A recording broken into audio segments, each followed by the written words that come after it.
con mucho gusto a Marcelo Abdala, presidente del PIT-CNT, así que gracias por acompañarnos, Marcelo, esta mañana lluviosa aquí en 8 AM. ¿Cuál es tu banda favorita?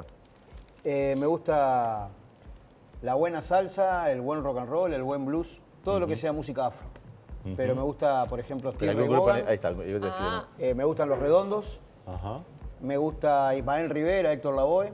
Me gusta el tango también. Variadito. Todo lo que sea. No, pero yo al principio decía, qué locura lo mío, la música me gusta de todo un poco. Pero en realidad hay una raíz afro en todas estas variantes de la música. ¿Sabés bailar tango? No. ¿Salsa? No. ¿Alguno? No. ¿Sabés bailar, Marcelo? No, me animo porque soy atrevido, pero tengo el sable puesto. No me saco el sable. Y eso que te toca bailar bastante, ¿eh? Y sí. Hay que estar bailando. A veces con la más fea, como dice el dicho popular. Bueno, hablando de la más fea, 2023 se conoció antes de fin de año, ¿no? Este estudio de Ukudal vinculado a lo que es la conflictividad, y todos los aspectos que tienen que ver con el trabajo en Uruguay, y bueno, tipificado justamente como uno el año quizás de mayor conflictividad en los últimos 20 años, creo, ¿no? Que alcanzó, si mal no recuerdo, a un 14,43%. Bueno, ¿qué reflexión te merece eso y cómo se proyecta para este 2024, donde hay cosas que han ido mejorando y hay variables que quizás ya no inciden tanto y además un año electoral? Yo creo que hay una asociación muy directa entre los años, donde hay una ronda bastante generalizada de consejos de salario con el desarrollo de acciones que despliegan los trabajadores para fortalecer sus propuestas en la negociación colectiva. Sí, pero la ronda de salarios no fue tan conflictiva. A diferencia de lo que se podía pensar, no fue lo que más pesó en los conflictos. En definitiva es lo que marca, digamos, el pulso de la acción del movimiento obrero, porque si tú partís de la base que se observan procesos de crecimiento del Producto Bruto Interno, pero simultáneamente se achica la participación del salario en la riqueza nacional. Todavía, lamentablemente, y esto nos habla de una cosa que es muy profunda, no es solamente el aumento salarial, sino qué perfil de desarrollo productivo, qué modelo de desarrollo productivo es el que nosotros vamos a impulsar. Hay por encima de 550.000 trabajadores que ganan menos de 25.000 pesos. Y hay un objetivo, digamos, que no termina de resolver esta cuestión. Me refiero al crecimiento del producto con respecto a la participación del salario que se achica en esa riqueza producida, pero se abren procesos de negociación cuyo objetivo es recuperar el salario perdido en los primeros 2 años, que además hubo una pandemia que trastocó bastante el mundo del trabajo. Bueno, es natural que en un año de ese tipo hayan habido... ¿El cierre de los consejos de salario quedaron conformes? Bueno, en general yo creo que se ha llegado, digamos, a la recuperación del salario real perdido en el 20 y en el 21. Todavía quedan algunos grupos que hay que ajustar los detalles para terminar. Claro, nosotros decimos esto y al mismo tiempo esto que yo estoy diciendo como un aspecto importante también puede verse bueno, pero al final de cuentas el salario está estancado en el poder de compra que tenía hace 5 años. No es una cosa tampoco para tirar manteca al techo, pero bueno... Un aumento de 2% en un salario promedio no hace nada. No, claro, no le cambia la vida a la gente, pero peor es que no se desarrolle, digamos, por lo menos acompañar la inflación, que el salario real es eso, es lo más importante, es el poder de compra del salario, cuando el mismo está asociado a que si suben los precios el salario se ajusta. Este informe habla justamente de una baja de la inflación, que ahora empezó a subir de vuelta, pero con un estancamiento por lo menos de la economía de 2 años. Entonces digo, ahí como... Y lo que pasa si hay un estancamiento de la economía, por más que baje la inflación, uno se pone a pensar, bueno, economía estancada, no puedo jugar mucho en lo que es un aumento salarial. Lo que sucede es que nosotros en realidad cuestionamos a la totalidad del modelo de acumulación. Cuando un país, y en esto hay evidencia empírica, científica de sobra en el mundo, digamos, tiene una especialización productiva que solamente está enfocada a la exportación de sus productos naturales, como tú quedás tan dependiente de precios que no fijás, en definitiva los ciclos económicos de esos procesos terminan precarizando el trabajo, terminan generando una ausencia de demanda de fuerza de trabajo de calidad, que es lo que nosotros queremos, ¿no? Entonces, para nosotros hay, digamos, 2 caras de la misma moneda, que es la estrategia de desarrollo productivo que escoja el país, simultáneamente con qué estrategia de inserción internacional, porque si nosotros quisiéramos un país con más valor agregado, con más trabajo de calidad, con procesos de trabajo más sofisticados que requieran un pago de salarios por arriba de esos 25.000 pesos que lamentablemente la mayoría está ganando, bueno, tú necesitas integración profunda regional, precisás infraestructura común, precisás cadenas productivas regionales, y es una agenda compleja, ¿no? Entonces nosotros siempre pleiteamos, no solamente por la distribución, solamente, que sí lo hacemos, obviamente, pues es el rol del movimiento sindical, cuando tú planteas salarios, categorías, formación profesional, salud laboral, en fin, las plataformas que levanta el movimiento obrero, sino que también planteamos la necesidad de diversificar la matriz productiva, ir a procesos, digamos, de mayor contenido tecnológico en la producción. Haciendo lupa en esto que decís de lo regional, ¿cuál es la mirada al gobierno de Milei? Bueno, tú expresaste tu apoyo igual al paro general que se está por dar en Argentina, pero ¿cuáles son las perspectivas de la cooperación en la región? Es un desastre, ¿no? Realmente ya venían las cosas mal para la gente de ingresos fijos en Argentina y para los trabajadores, por supuesto, pero en una cuestión de menos de un mes y un poquito más, la gente ya gana el 50% de su ingreso. Entonces es una cuestión brutal. Por contrario, si vos mirás la situación en Brasil, lo que ha hecho el gobierno de Lula es cargar de ingresos a los sectores más desposeídos, mejoró el salario mínimo nacional, hubo aumento de salario, se generó empleo, y eso genera unas dinámicas que en definitiva terminan beneficiando no solamente a los trabajadores, sino al mercado interno, a los pequeños. Pero convengamos que Brasil tiene una economía que a pesar de todos los adebacles políticos que tuvo, es una economía que siempre funcionó muy bien, ¿no? Argentina venía con una economía destrozada, hay que remarla. En Argentina con casi la mitad de la población en pobreza, ¿no? Y lo que pasa es que el pobre digo, a ver, las estrategias pueden ser diferentes porque en definitiva también la realidad económica era diferente, ¿no?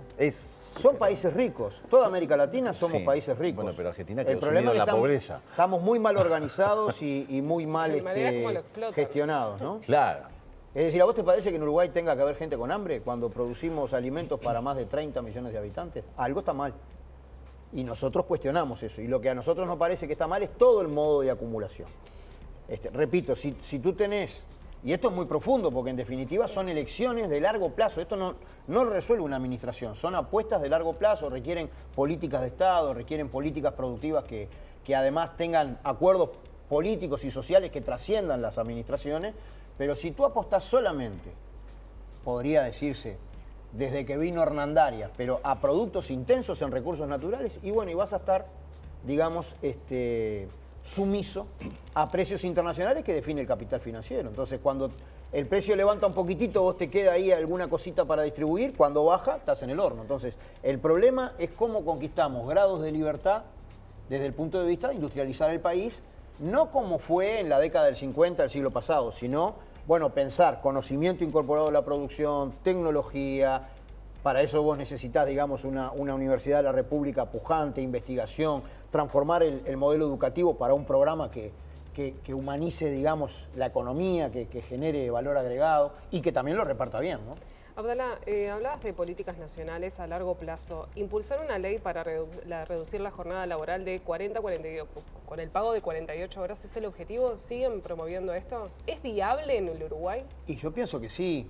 Digamos que si uno observa el desarrollo de la productividad del trabajo desde que se aprobó en Uruguay la ley de 8 horas, que ya hace más de un siglo, fue en 1915 hasta la fecha, pero uno observa además los cambios que están habiendo ahora en el mundo del trabajo, en donde si no tomamos medidas de sensibilidad social, hasta el trabajo puede ser un privilegio, por la revolución tecnológica que está en curso.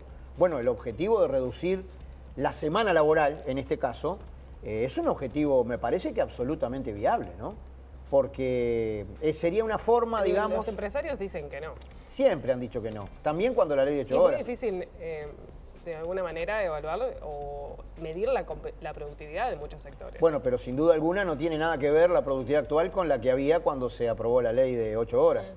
Y los sectores empleadores históricamente han dicho que no a la reducción de la jornada de trabajo. Hay que saber que las primeras banderas del movimiento obrero organizado eran justamente ir a una jornada laboral de 12 horas, porque eso ya era un avance con respecto a jornadas extenuantes que había en la revolución industrial. Y los empresarios decían que si se achicaba una hora la jornada de trabajo, ellos no podían desarrollar su ganancia.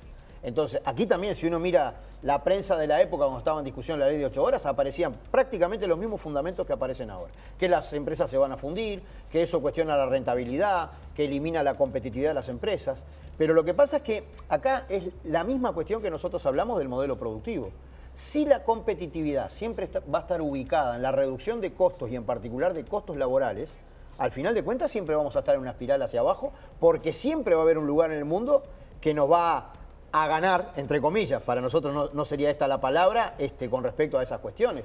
No podemos ir a una estrategia de competitividad a la alta, pensando en la calidad, en el conocimiento, en las buenas relaciones laborales. Bueno, eso para nosotros en un paquete importante, una parte es pensar, después ya de un siglo de la ley de 8 horas, en apuntar a formas de reducción de la jornada de trabajo que permitan compartir entre empleadores y trabajadores y la sociedad en general las ganancias en productividad con la parte trabajadora. Lo cual redunda... Un trabajador rural, que ahora sí consiguieron las 8 horas, reducir más es complicado. Bueno, pero es muy complicado. Justamente la realidad es complicado. Pero cuando se aprobó la ley de 8 horas se dijo lo mismo. Que acá era muy difícil porque había que trabajar de sol a sol. Sin embargo... El tema, amigo, creo que no es aplicable igual para todos los sectores, ¿no? Y posiblemente capaz que corres otro riesgo. Por ejemplo... Tú bajás... ¿Por qué tú decís eso? Vamos a fundamentarlo desde el punto de vista de un comerciante. Vamos a hacer de cuenta un comerciante de barrio. Y un comerciante de barrio. Le decís, o sea, que capaz que vive con lo justo, que trabaja 8 horas, pero si baja 6 horas tiene que después contratar otra persona más. En el comercio se rigen las 44 horas semanales. Es bueno cuando tú te pones a conversar en lo concreto. ¿Por qué? ¿Por qué no se puede trabajar 40 horas? Y no puede llegar a sustituirse, por ejemplo, por tecnología, la mano de obra, y pierda fuentes de trabajo. Es lo que está sucediendo ahora. ¿Y? Si tú vas a un supermercado, lamentablemente... Tenés las cajas automáticas. Tenés las cajas automáticas. Claro. Entonces, al final de cuentas, la cuestión de repartir el trabajo disponible entre más gente pasa a ser una necesidad. Si no, en definitiva, vos fíjate las ventajas de una propuesta de este tipo. Mejora la salud laboral de los trabajadores. Permite que el trabajador esté en permanente capacitación, con lo cual esto a su vez redunda en mayor productividad. Permite que el trabajador tenga un disfrute de su vida en mejores condiciones, deporte, arte, estudio. Permite, y esto es muy importante para las compañeras, generar la condición, digamos, de que los trabajadores participen en mejor medida en los cuidados familiares, que es un trabajo no retribuido, que es importante poner arriba de la mesa todos esos impactos. Yo creo que sería un avance, yo te diría civilizatorio, y que no va a cambiar, no va a trastocar nada, ¿no? Hay concordancia de toda manera que es un tema a analizarse y a seguir hablándolo, o sea, no está cerrado, convengamos, a nivel político incluso también. Yo que sé, hay una apertura para poder hacerlo progresivamente. Más allá de las declaraciones públicas, claro, cuando tú lo hablas a nivel de rama de actividad, etcétera, no. Yo que sé, nosotros ya hemos tenido reducción de la jornada en la industria naval, hay 40 horas semanales, que es una industria pesada, de mucho esfuerzo.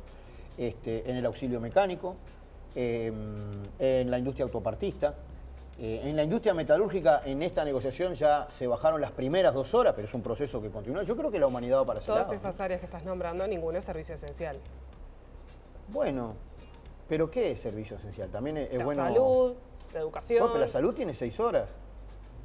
Y además nuestras organizaciones allí son recontra responsables, inclusive cuando hay acciones generales, ellos cuidan de que estén las guardias cubiertas, etcétera. Esas cosas se pueden ver, efectivamente se pueden ver. El problema que nosotros tenemos, me parece, la necesidad de ubicar desde una perspectiva de reparto igualitario del trabajo, adelantarnos a una situación en la cual, si nosotros no tomamos medidas antes, y hasta, repito, podría llegar a darse de que el propio trabajo sea un privilegio.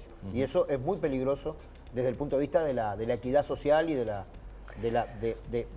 unidad de la sociedad, ¿no? Con consejos de salarios, digo, más o menos, que dejan la situación bastante, no sé si ordenada, nunca con una cristalización de los deseos que quizás que los trabajadores quieren, pero digo, bastante avanzado. ¿Por dónde va a ir este año la insistencia de la gremial de trabajadores? Más que nada lo que tiene que ver con la reforma de la seguridad social, el plebiscito de la reforma social. ¿Y se llegan a las firmas? Porque quedan 3 meses para conseguir el 10% del padrón. Sí, ¿Son 270.000 firmas? Se deberían entregar el 27 de abril, si la memoria no me falla, 270.000 firmas. Yo creo que sí que llegamos. Sí, esa va a ser una prioridad de todo el año. Tanto ahora que estamos trabajando para que la gente firme habilitando el plebiscito, la consulta popular, que va a coincidir, digamos, con el último, sí, con la elección nacional, con el último domingo de octubre, con los 3 puntos que nosotros hemos levantado: poder jubilarse a los 60 años, a no ser que el propio trabajador decida seguir más tiempo, ubicar la jubilación mínima en el mismo importe que el salario mínimo nacional y erradicar el lucro financiero, digamos, del sistema de seguridad social. Eso va a estar todo el año en el plan del PIT-CNT porque, dada la firma que se llega, digamos, después hay que hacer campaña para que la gente ponga la papeleta. ¿Y esa campaña en qué se va a sobre. centrar? Digo, ¿con qué tipo de información? Y fundamentando, ¿Con qué tipo de fundamentación? Fundamentando estas propuestas, ¿no? Es absolutamente notorio que, por contrario de lo que luego fue la ley 20.130, que llevó la edad de jubilarse a 65 años, que de alguna manera organizó un proceso que estaba fundamentado en el déficit del Banco de Previsión Social y lo cargó estrictamente en la población trabajadora, elevando la edad de jubilarse a 65 años. Esta es una propuesta que resulta, digamos, bien interesante. Lo mismo de ubicar un parámetro básico en las jubilaciones, como el piso de la pirámide de jubilaciones ubicado en el salario mínimo nacional, y nuestra propuesta de que la esfera de la seguridad social es un derecho humano fundamental, es una esfera que no tiene que ver con el lucro, sino con la protección social y que está bueno, digamos, erradicar el lucro financiero de esa esfera, ¿no? ¿Es atractivo pensar en un salario, o sea, una jubilación, una pensión igual a un salario mínimo? O pienso yo que tendría que ser incluso hasta más, pero digo, ¿de dónde sale la guita para eso? Y bueno, si tú analizás que año a año el Banco de Previsión Social tiene que hacer una aportación a la SAFAP de 1.300 millones de dólares casi, 1.280, bueno, solamente con erradicar la SAFAP del sistema financiero ya hay un montón de recursos que deberían estar efectivamente destinados a una esfera en donde no está bueno que haya lucro, porque en esta sociedad hay distintas esferas de lucro. ¿Sería suficiente esa cantidad de plata? Y en un principio sí, con todas las garantías que establece la papeleta. Están los números hechos y se dice con esto es suficiente. Y por lo pronto una parte grande del déficit de la seguridad social es porque el Banco de Previsión Social le hace el trabajo administrativo a la SAFAP, hace estos aportes, y además no, si tú mirás la gente que obligada o digamos voluntariamente se ha afiliado a la SAFAP, en un 58% recibe de estas luego que sale del mundo del trabajo 1.500 pesos, 1.800 pesos, ¿no? Es decir, en realidad... ¿De qué decís tú? Como y la inmensa mayoría de su jubilación se la paga el BPS y la parte que... Depende depende de cómo te jubiles, con qué salario te jubiles, bueno, plata te jubiles. Tus aportes. Los aportes, claro. Si estamos hablando de que la cantidad de gente con menos de 25.000 pesos mensuales creció en 100.000 trabajadores más, por esta cuestión que nosotros hablamos del modelo de la desigualdad, de cómo se achicó la participación del salario en la riqueza nacional, evidentemente que la inmensa mayoría recibe chaucha y palitos de la SAFAP, ¿no? Esté obligada. Entonces, nos parece que es un debate interesante, digamos, desde el punto de vista de pensar debate, no solamente seguridad social, sino qué sociedad queremos construir, ¿no? Hablando de debate, uno puede pensar que se puede poner en contra de esta propuesta del PIT-CNT actores de la oposición, o sea, hoy en el gobierno, ¿no? También desde el Frente Amplio se ha criticado la propuesta del PIT-CNT de reforma de la seguridad social. Sin ir más lejos, el asesor de Vergara, Martín Valcórdoba, que trabajó muchísimos años en el Ministerio de Economía, dice que esta propuesta es muy mala. ¿Usted qué dice? Bueno, a mí me gusta un debate serio, razonado y con fundamento. Yo quiero decir grueso, como me gusta a mí hablar claras las cosas y no ocultar las cuestiones, es que hay distintos representantes del gobierno que están faltando a la verdad de una manera absoluta y clara cuando dicen que el movimiento sindical pretende, ahora sí entre comillas, confiscar ahorros individuales de los trabajadores. Porque en definitiva la propuesta que nosotros estamos haciendo tiene absolutamente todas las garantías. Los fondos que hoy están en la SAFAP, digamos, van directamente a través de un fideicomiso al Banco de Previsión Social, que es el organismo especializado en materia de seguridad social. El directorio del Banco de Previsión Social tiene que organizar la transición. El Poder Ejecutivo entrante tiene 24 meses para hacer una ley que reglamente estos 3 puntos. No es fácil. Y además, no es poco tiempo, y además es poco tiempo, 2 años. 2 años, Pero digamos, para ¿te reglamentar parece, es una lo que resuelva es una gradualidad suficiente, 2 años. Y 2 años para Ahora, yo, por implementar. ejemplo, Ahora, déjame decir sí. una cosa que es bien importante. Toda la gente 2 que años está en que la comenzó SAFAP... con un nuevo gobierno, ¿no? Sí, Claro. porque la decisión se toma en octubre de este año. Pero una cuestión que es fundamental, por eso yo digo que faltan a la verdad, que mienten cuando dicen que queremos confiscar presuntos ahorros individuales. ¿Por qué presuntos? Porque en realidad... Yo tengo mis ahorros individuales. No ¿Por qué son presumo? ahorros. Anda a retirar tu Bueno, eso fondos ya se en sabe la que no AFAP. se puede. Digo, bueno, pero es una plata que a mí me llega un estado de cuenta de lo que yo tengo, por lo menos. Bueno, pero tú esa trazabilidad que tenés de los ingresos que estás poniendo ahí, la vas a tener completa porque está consignado en la papeleta, está la trazabilidad directamente establecido que tú no podés cobrar menos de lo que hubieras cobrado con el régimen que se sustituye, podríamos decir, y que además tenés una trazabilidad completa de todos. ¿Y hay garantías? ¿Se establecen garantías de eso? Totalmente. El fideicomiso, el Banco de Previsión Social y la ley que va a ser el próximo ¿Y no estaría bueno que capaz, entonces, como pasó se con los dice, cincuentones, que uno pudiera elegir si quiere mantener bueno, con el sistema justamente viejo con o los no? cincuentones, lo que se armó es un fideicomiso, del mismo modo que presentamos Pero se nosotros. optó, hay quien optó por sí, no, y acá no podría pasar lo mismo con esta reforma, decir, no, yo me mantengo con el viejo sistema, no quiero no quiero sacar mi acumulación de la AFAP y quiero mantenerme La que en va a el optar sistema. es la propia ciudadanía el 25 de octubre. Y ahí tú estás tocando un aspecto de fondo pero ahí no va a ser del que 100%. tiene que ver, digamos, con que se dice el PICNT pretende confiscar. Es mentira. Esos fondos no tienen nada que ver el PICNT, van al Banco de No se Previsión pierde Social. un derecho adquirido. Pero si tú vas a cobrar lo mismo. No se arma la gorda. Además, Imagínate. ¿Perdés tus ahorros? ¿A quién se le ocurre que el movimiento sindical que ha defendido permanentemente los ingresos de los sectores más desposeídos va a generar una condición en donde la gente va a cobrar menos que lo que hubiera cobrado? Nadie puede cobrar ni un centésimo menos de lo que hubiera cobrado. Y hay un tema que es más de fondo, el famoso ahorro individual. Es decir, hay una visión de la sociedad que es legítima y en la lucha ideológica es pertinente que ésta se exprese y se manifieste, que establece que somos todos seres racionales con arreglo a fines, que buscamos maximizar nuestra utilidad, y entonces te agregan esa cuestión del ahorro individual. Lo que está en la SAFAP no es ahorro individual, tiene estrictos fines jubilatorios. Nada te impide a vos abrir una caja de ahorro, establecer un seguro especial. El planteo nuestro no sustituye formas de, digamos, aportación colectiva, fondos complementarios que complementen la jubilación.